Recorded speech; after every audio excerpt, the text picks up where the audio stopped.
Il Vangelo è stato scritto sulla strada, tra le case, a cielo aperto. Gesù è sempre in cammino, una sensazione di leggerezza, di fiducia, di libertà. Le sue parole erano semplici, venivano dal cuore e andavano al cuore. Il Vangelo dice: non portate con voi né pane, né sacca, né denaro, ma solo un bastone per appoggiarvi e un amico a cui legarvi e camminare insieme. Gesù non ci insegna solo a camminare, ma anche lo sguardo da avere mentre cammini, come guardi le cose, come guardi le persone, come guardi le case. Siate leggeri come gli uccelli, non come le piume, diceva Paul Valéry. La leggerezza del cammino è importante, la leggerezza ci ricorda il movimento verso l'alto. La leggerezza è come una carezza, essere portati dal vento. E chi è leggero non è superficiale come pensiamo noi. Chi è leggero è molto profondo, riesce a cogliere il nocciolo delle cose. C'è una poesia zen che dice: un uccello canta non perché ha una ragione, ma perché ha una canzone. Canta anche sotto la pioggia, canta quando ha freddo, quando ha paura, canta anche quando muore. Una bellissima frase di Tarkovsky dice: c'è un solo viaggio possibile, quello che facciamo nel nostro mondo interiore. Non credo che si possa viaggiare di più nel nostro pianeta, così come non credo che si viaggi per tornare. L'uomo non può tornare mai allo stesso punto da cui è partito, perché nel frattempo lui stesso è cambiato. E anche Gandhi diceva: Dio cammina a piedi, Dio cammina lentamente, è attento ai dettagli, è attento alla strada, attento a quello che incontra. E anche Dio mostrerà dubbi e mostrerà domande nel suo camminare scalzo in mezzo agli uomini. Anche Dio ha mostrato d'essere capace di attraversare i sentieri del dubbio, dell'incertezza, dell'umana solitudine. I migliori tra i suoi nuovi profeti li sceglie tra i ciechi, i raminghi, i lebbrosi, gli sgangherati. Le imperfezioni rendono più credibile una storia. Chi ti ama non cerca di aggiustarti. Loro, gli amanti, ti amano così, anche se sei rotto, anche se sei fragile, perché c'è uno spettacolo più grande del mare ed è il cielo, ma c'è anche uno spettacolo più grande del cielo ed è l'interno di ogni anima. Noi spesso ci mostriamo spacconi, scontrosi, esuberanti, poi scopriamo che abbiamo fame di un abbraccio, di un pezzo di pane, di un amico, di una casa da abitare, di una parola, di un gesto.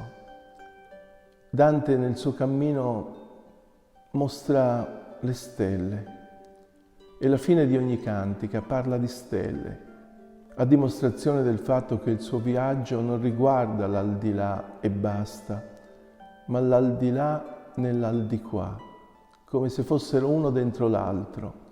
Il suo viaggio è un viaggio dentro il cuore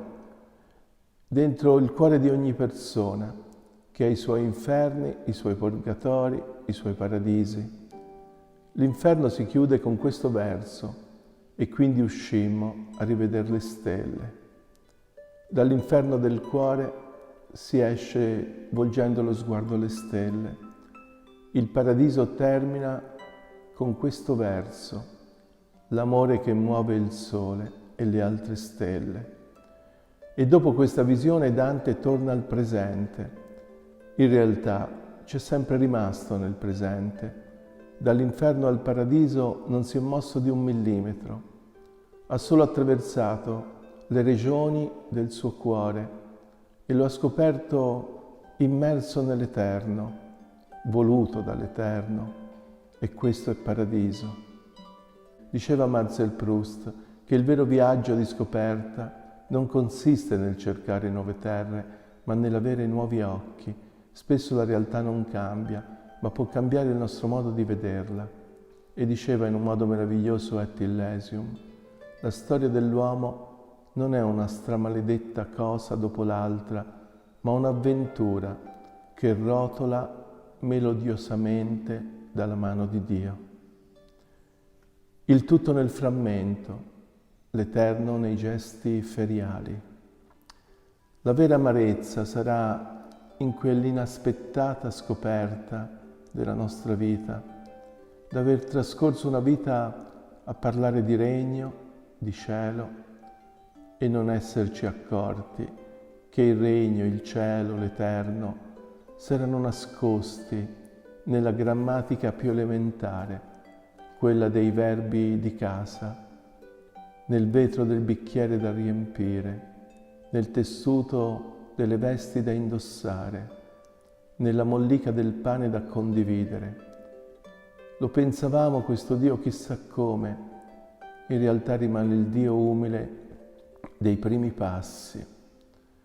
La nostra vita è un viaggio e l'immagine più bella che ho del viaggio è il samaritano che davanti a uno mezzo morto per la strada si ferma, mentre il levita e il sacerdote non si fermano. E uno si chiede: ma perché lui si ferma? Perché il Vangelo dice che lui era in viaggio, mentre il sacerdote era lì per caso. Quando vivi la vita a caso non ti accorgi di niente, quando sei in viaggio sei molto più attento. E ci sono due cose che frenano il viaggio, anche nelle storie d'amore. Quando uno ti dice tu sei tutto per me, quando ti fa un idolo e allora ti frena il camminare, il viaggio, o quando ti dice sono fatto così, che vuol dire non ho voglia di cambiare niente. Spesso nella mia vita mi fermo e mi chiedo cosa mi manca alla vita per avere sapore. Cerchiamo tutti quella gioia che tocca il cuore e che il cuore può conservare. Io credo che nella vita non contano i momenti in cui respiri, ma i momenti in cui ti è tolto il respiro. Ci sono dei momenti della vita in cui ci viene tolto il respiro e sono momenti più intensi, di vita vera. E per accedere al rinnovamento continuo di tutte le cose, bisogna essere condotti al piano di chi vede veramente, di chi ha gli occhi attenti.